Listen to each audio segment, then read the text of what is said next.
Three, two, one. What is going on, everybody? Welcome back to the channel. Aftersound here, bringing you Splinterlands content every single day. Today, we have an awesome guest, Sylar from Xbot. So, Sylar, I want to welcome you on. I know this is so long overdue. We tried to connect way back when you were launching Xbot, but it's actually really cool to see all the stuff that you have put together, including the most recent practice bots, which I know I myself and many others are really excited about. So welcome to the show. If you want to introduce yourself and Xbot a little bit, what you have going on, then we can jump into talking about the practice bots if you'd like. Yeah, sure. Thanks. So yeah, I'm Sylar. I'm the developer of Xbot, which is the automation service for Splinterlands. And yeah, so as you mentioned, when I started it 6 months ago, I reached out to a bunch of YouTubers and Splinterlands, personalities, and you were part of it. So yeah, we've already kind of been in touch. Yeah, no, absolutely. Well, and it's really cool to see what you've done. So wow, 6 months flies by, man. So 6 months. You have the Xbot token. There's the Xbot Lite token. You also have the Battle Helper, which is getting a lot of attention now. And then these practice bots. Is there anything else from like a feature set that I'm missing? Well, you have some internal features. So you have rentals, which are based on Peak Monsters decks. So some users, including me, we let the bot rent cards for us, and it's fairly easy to use. So all you have to do is go on Peak Monsters, go through the decks, and you can just copy the ID and put it into Xbot, and it will automatically rent all the cards that you're missing. So you can just one time set it, forget it, or you set it up on Peak Monsters, and it just goes through and does it for you. Yeah, it's really convenient for people who want to have like fully off-hands kind of experience where everything's automated. So is that available for both Xbot and Xbot Lite? Yeah. And the main difference that I'm aware of is Xbot Lite only goes up to gold, right? That's right, yeah. Okay. Sorry, I didn't mean to cut you off. What else do you have? There's one more feature. I wouldn't be able to show it off right now because I can't log in. I don't have a kind of a show-off account. But basically the analysis board, which is available to all accounts, including non-token holders, which has like 4 different reports that break down your performance over the last however many battles since it's been tracking it. So it shows you a graph of all your battles, and it shows you a breakdown of your performance broken down by mana. So like you can see your win rate from the mana of 20 to 30, for example, or for specific rule sets. That's really cool. So where are you pulling that data from? Is that just scraping the blockchain, or is that something that Splinterlands already has readily available, but they're just not displaying? It's available. So all you have to do is pull it frequently. That's the only issue, because you can pull up to the last 50 battles from the API. So you just have to do it frequently enough that users don't do any battles, don't do more than 50 battles since the last time that you fetched everything. Interesting. Okay, so I have a tangentially related question. What's the most amount of battles that like an account, I'm assuming obviously a bot account, would be able to do in an hour, for example? Is it more than 50, or are you having to pull this more frequently than every hour? No. It's quite infrequent. I think we pull every 12 hours. Because we pull every 12 hours. Okay. Yeah, because with the new energy system, you don't really need to do that many battles. Most users are doing like 20 a day. Okay. So it's only the super users that are really, trucking through like a bunch of battles every hour. Yeah. Gotcha. Okay. Well, cool. I mean, I love those features. I'm excited to check it out. We've been wanting some kind of like trophy room or showroom within the game. So the fact that data is already there, it seems like it's just a matter of getting that included. But that's one of the features that you offer to at least help people track their own, and I'm assuming maybe even others, performance over time.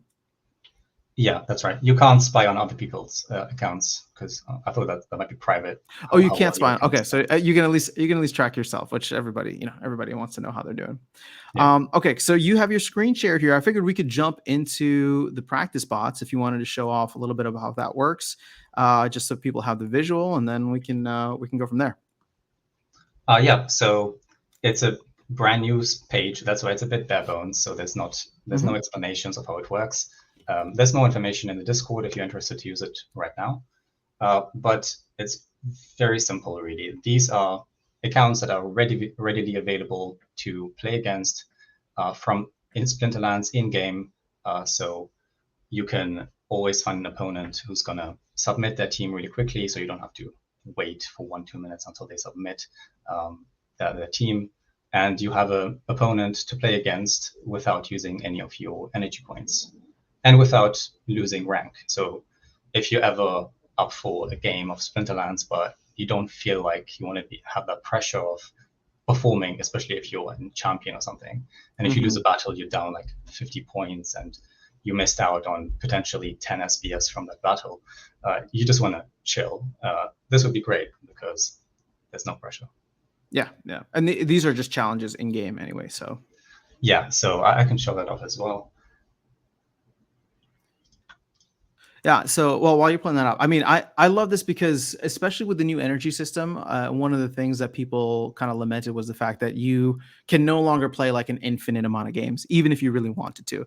Because in the old ECR system, you'd be able to, you wouldn't be earning anything, but you could run your ECR all the way down to 0, but still play an endless amount of games. And so that was kind of taken away with the energy update. Yeah, exactly. I think it just makes a lot of sense for this to exist. It should really be in-game. There should be a casual mode where you can just play the game without any rank. Well, so the thing is, they have a practice mode, but the problem is they haven't implemented practice bots, and so I'm almost wondering, like, this is really innovative from your side of things, and I'm almost, I was talking to Darkest Night about it, and he was, well, we were just talking through like this. There's an opportunity here, it almost seems like, because it's just, people are obviously offering up their decks to be able to participate in this. And it's almost like a service that you could offer, because I don't know. I mean, whenever I want to play or practice certain games, like I'd be willing to play or pay a DEC or 10 DEC or something like that, right? And so it's just like, if you had that service and people could practice against certain decks, certain accounts, whatever the case is, that seems to me like a direction that this could potentially go. Now, of course, that might get railroaded by the fact that the team could introduce their own bots, but that's not really something that seems like a high priority thing for them at this moment. Yeah, I mean, I was thinking more in terms of matching people against each other, just like ranked, but having that unranked. So you wouldn't need a bot in the background running for you. You can just pair people up. But it would still be using these accounts, right, that come in? No, that would be from Splinterlands as a casual mode. Oh, as Splinterlands. Gotcha. Okay. Yeah. Gotcha. Right. So I've got this pulled up here. So from Splinterlands, you could get the name from the Xbot website. So this is one of the accounts that is currently online. They are a champion level account. So this is a pretty crappy account. It's actually called Jar of Dirt. I don't know. Oh, your account. Gotcha. Okay. Yeah, it's one of my alts. Gotcha. So you just go through, you find who's available, and then you send a challenge. Yeah. So you send it out, and it should get accepted very quickly. Yep. Cool. Look at that. That was fast. All right. So I'm going to embarrass myself because I'm very bad at the game.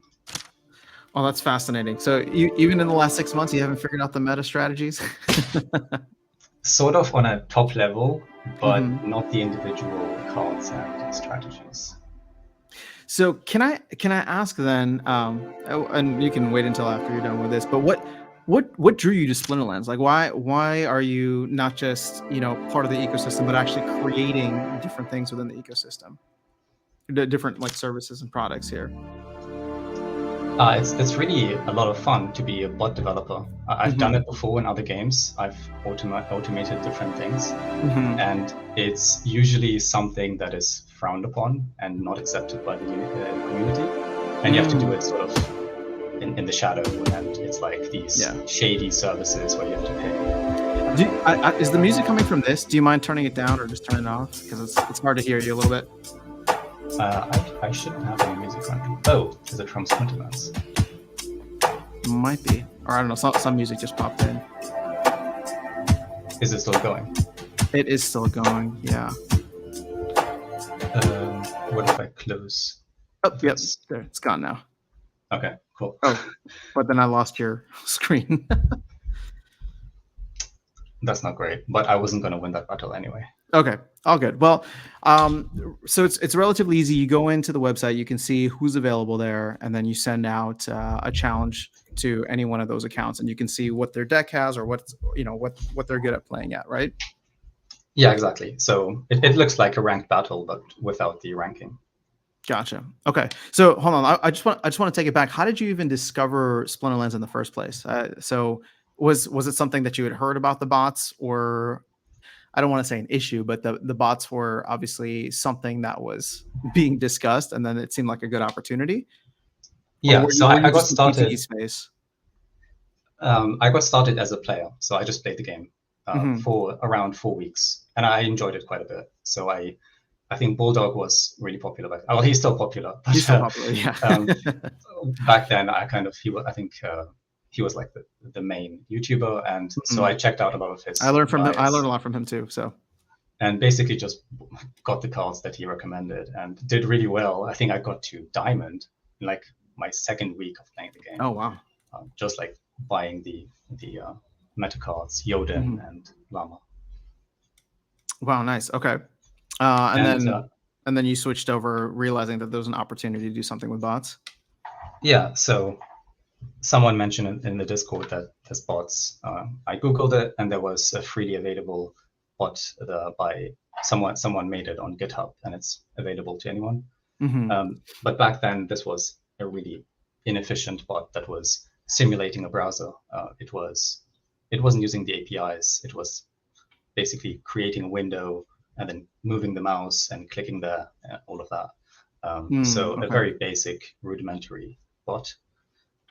So I got started from there, and obviously once I found out that bots are kind of accepted and tolerated, I was like, oh, this is great. I can do what I like doing, which is automating Hmm. things, and it's actually allowed. Yeah, well, I mean, it's not just tolerated. I mean, it's it's part of the game at this point, especially with where their focus is at. Now, I'm curious with the move to, again, I really don't like to call it. Everybody calls it the anti-bot proposal, but it's really just having like a more pro-human league. How are you viewing Xbot's role in terms of like where you want to go, or at least focus in terms of where you put your time and effort and energy? Now, I don't personally think, and I wouldn't want there to be no places for bots to never be allowed. Um, but ultimately, it seems like there's a push for this, especially. Well, we're starting with ranked, but I think we'll eventually move into like tournaments and brawls as well. Yeah. So I voted against the proposal, even though I'm not really against it. Hmm. I kind of agree with the basic idea. I think there should be I think players should be rewarded more.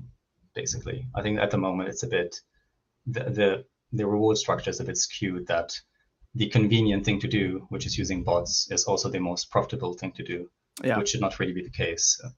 If you're botting, I think in an ideal scenario, if we say ideal scenario where bots exist would be if you bot, you get slightly less rewards, and the players who actually are dedicated and really good at the game, they get whatever 20% more. Gotcha. Okay. Well, yeah, it seems like this is just going to be a test, just to see if it's even effective enough. But I'm curious if you're willing to share any kind of look behind the curtain. Is Cloudflare, whatever is out there, is there something that could actually stop bot behavior? Or is there something that would actually provide a significant road bump to you if you wanted to try to override it? Probably not. No. I think Mhm. a combination of anti-bot measures and harsh consequences would work, but that Sure. makes Okay. it feel a lot less decentralized. If you're Exactly. able Yeah. to ban accounts and basically say, this account with $5,000 of cards now can't play ranked anymore, something like that. Yeah, no, I see, and that's the thing. I agree 100%, and I think this is why the team has always tried to take that approach of just not being pro bot, but just bot neutral. Because at the end of the day, it's like they don't want to either have themselves with the authority or to give anybody the authority, even if it's through the DAO, to say like, no, you can't play. We're going to put in harsh consequences, right? It's better to just design it from the top up. But what's interesting, if we can take it back now, is you're saying that human players should be rewarded. So how would you design a format or something within the game that would allow people to be able to recognize that, for example, if we know it's a human playing and they win, they get an extra 20%? We have that already. That's the great thing. I think we have it already twice in the game. Brawls and tournaments. Make them Okay. human only. And I think if I was running things, I would reduce rewards in ranked in general and Mm, pump that into tournaments and make them actually exciting. If there's, I don't know, if the first price is $1,000, now it's actually something to talk about and something to get yeah. excited about. Well, we do know that there's botting happening, unfortunately, in tournaments and brawls. So you're saying you wouldn't mind the team taking more heavy-handed action on those two areas, but leaving ranked alone. Yeah, that makes a lot more sense. Okay. I don't Okay. think you I want can to, agree with that. because also tournaments are less frequent and they're much more True. friendly to a regular person. Hmm. I don't think it's fair to expect a person to come play every day for 25 battles, like 30 minutes a day. I mean, Gotcha. you Okay. can expect that from some people, and maybe you should get rewarded for that in some form. But expecting that from the regular average user, I think is a bit much. Yeah, I mean, to me, tournaments represent, brawls are a part of the game and they're cool. Obviously, they're kind of a level above ranked, but tournaments to me represent just so much opportunity. And if there's a way to get it so that people feel like they can come in and be competitive, that not only is that good for the player base, but it would also be good for hopefully any potential like future partners or sponsors or people that wanted to come in actually give significant prizes out, right? I mean, obviously Splinterlands can give significant prizes out, but I know that a lot of the sentiment from even top players right now is that they don't necessarily want to even bother with tournaments because they know it's heavily botted, right? Yeah, So if we could switch gears then, I know everybody's been telling me because I'm trying to run more tournaments here. So it sounds like you're trying to take a proactive approach, which I appreciate and respect a lot when it comes to tournaments by offering a chance to turn off the battle helper when it comes to tournaments. yeah, that's right. So it should be active right now. There was an issue with it yesterday, Hmm. where basically it was picking up the tag and recognizing that the sponsor didn't want the battle helper running, but it still ran. It just still continued running, kind of defeating the purpose. But that's been fixed now. So Gotcha. Well, I if mean, you, we're always going to run into issues, but it's just technical difficulties. yeah, that's right. Um, yeah, so it's running now basically. If you're hosting a tournament and you include NH in square brackets anywhere in the title or description, then anyone trying to use the battle helper for help won't be getting help. Awesome. I mean, like I said, I have the utmost respect for you for offering that and understanding kind of where the community sentiment is regarding it. My question for you now is more, broadly. Um, I love the fact that we have awesome team players like yourself who understand and put the community first. How do we tackle those who decide that they want to be a little bit more black hat, that it's not a public service, it's just a private thing? Is there a way then to prevent that in a digital format? Because right now, I kind of joke about this, even though I think it's 100% true. The only way to really verify that it's human versus human is in a physical competition, right? Something like a Splinterfest or any kind of place where you can monitor the players actually inputting their cards or their team selections. But Yeah. if just knowing what you know, and obviously you have way more insight into this than I do, so I appreciate any kind of perspective. How would you go about tackling this? Is it even tackleable, if that's a word, or is it better to spend time elsewhere? I think botting you could probably address, but it kind of gets blurry when you bring battle helpers into the conversation, Hmm. because a tool like that is not doing any actions. It's really just giving you advice or information. So you could simplify it and turn it into an Excel spreadsheet or something like that, or Mm, even like a chat GPT kind of thing, which tells you in a conversation what to play. So I don't think you want to go against that.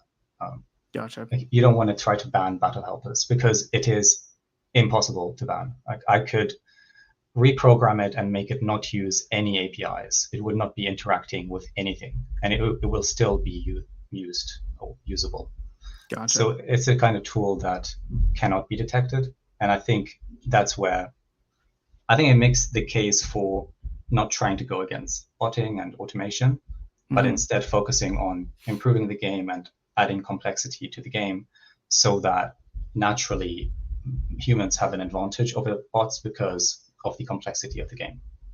Interesting. So things like adding in, like they added in the third rule set, or if they add some other kind of gameplay mechanic that I don't want to say it's game breaking, but just maybe you can substitute cards in or stuff like that. That would actually give significant advantages to humans. You think as well? Because that seems to be Matt's stance or Matt's focus.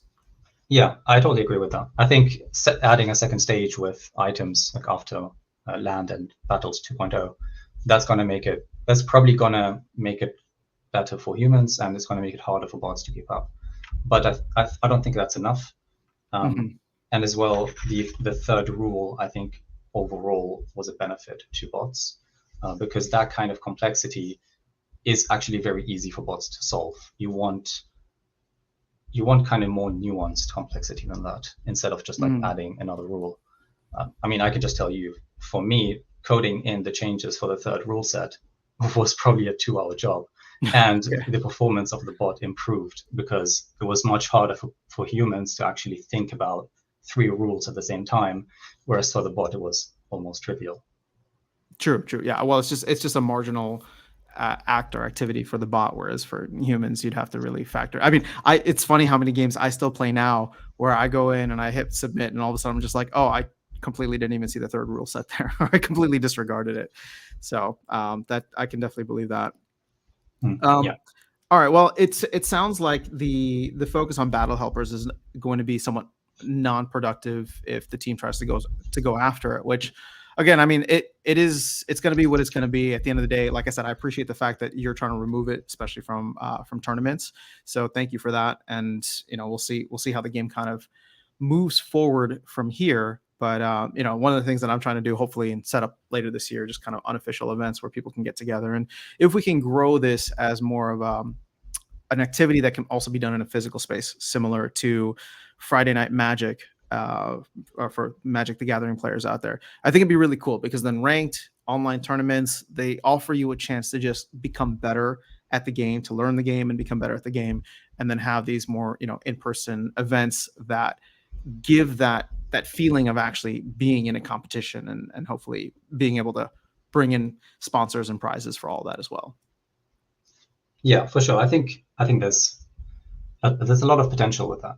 I probably wouldn't try to push the esports narrative too much. I'm not sure if auto battlers or like card games in general are really suited for esports. Okay. Because I mean, look at Hearthstone, a great game, right? A very polished, mechanically very good game.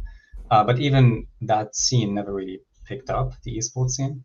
Okay. So I'm not sure we want to try to go in that direction. Interesting. So then if we don't go the esports direction, is it just more so and maybe I don't understand your full definition of esports. Where would you want to see the game grow from a competitive standpoint in the future then if it's not esports? To be honest, I haven't thought about it too much. Okay. I think I don't mean to put you on the spot, but just curious. No, I don't really have something in mind for that. I think tournaments is great. Maybe it can be fleshed out more.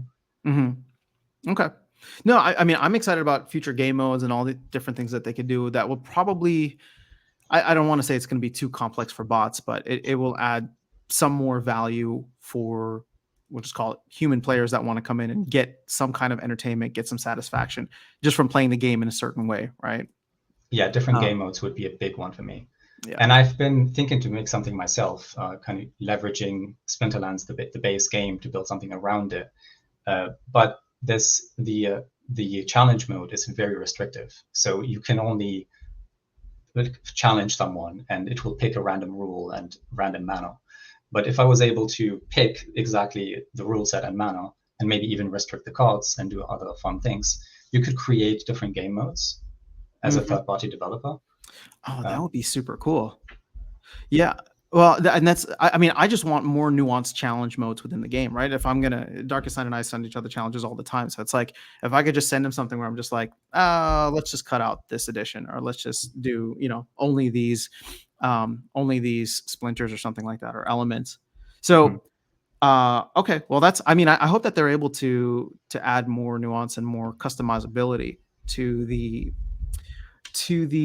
challenge mode in the future? It sounds like that's really the big bottleneck for you. Yeah, if they unlock that game mode, I think it would give us a lot of flexibility to contribute more. Okay. Well, so speaking of this, because it sounds like you'll have to wait for further functionality, but we can start to wrap up here as well. What do you feel like is the future direction for yourself and for Xbot? I mean, you got awesome products and services that I'm sure many people in the community are not just using but also raving about, like I said. So where do you see things going in, I don't know, I'll just give you a random, like, next 6 months or towards the end of the year, knowing what you know in terms of what they're planning to do with land, with new game modes? How are you viewing kind of the opportunities or ways that you can provide value to the community on top of what you've already done? So there's a few things on the horizon that I have in mind, but I'm always kind of open to things. So the practice bots idea is something I came up with maybe 3 days ago when I was reading through And you got them Discord. implemented just like that. Wow. Yeah, and someone on Discord was recommending that, hey, why don't we have a casual mode where we can just play without any pressure and just a casual game mode? I was like, oh wait, I could do that. So I'm kind of just open to ideas, and whenever something comes up that excites me, I will just make it. But concrete ideas is land and battles 2.0. So I think land is going to be an opportunity for automation. And Okay, Xbot cool. is probably going to expand and support it, assuming that it will be allowed. But I think it will be. Yeah, I don't think there's going to be any issues about botting on land. I don't. To me, it seems like it's just going to be more of like an idle clicker and then resource management, right? So if you know what you want to do, you can do it yourself. If you know what you want to do, you could work with something like Xbot to automate it and have it be run in the background for you. Yeah, I think that's an opportunity. It's hard to say if that's going to be like Sure. very in demand or if it's going to be really needed for people. Mm-hmm. Maybe it's something where you only have to claim your resources like once a week, and it's not really that difficult to do. But the other one is the big update to battles. So once they introduce spells or items, there's going to be that's going to be the next generation of the game, and so Yeah. Xbot is going to have to develop a lot to keep up. Yeah. I'm hoping that they can get that out by the end of the year. I know 1.5 is the main focus right now, and then they're trying to do 2.0 by the end of the year. But yeah, I don't know. Exciting times ahead. Yeah, for sure. So I want to be able to direct folks. I'm going to give them the link to your Discord. Is that the best place to reach you, or are there other places that you prefer folks get in touch with you if they have ideas, if they want to get involved, or if they just want to support you in one way or another? Yeah, Discord for sure. I'm online most of the time. Okay, sweet. Well, I just hopped into the Discord. Everybody's been super friendly there, so I will make sure to add that link into the description here. But any other final thoughts or anything you wanted to share?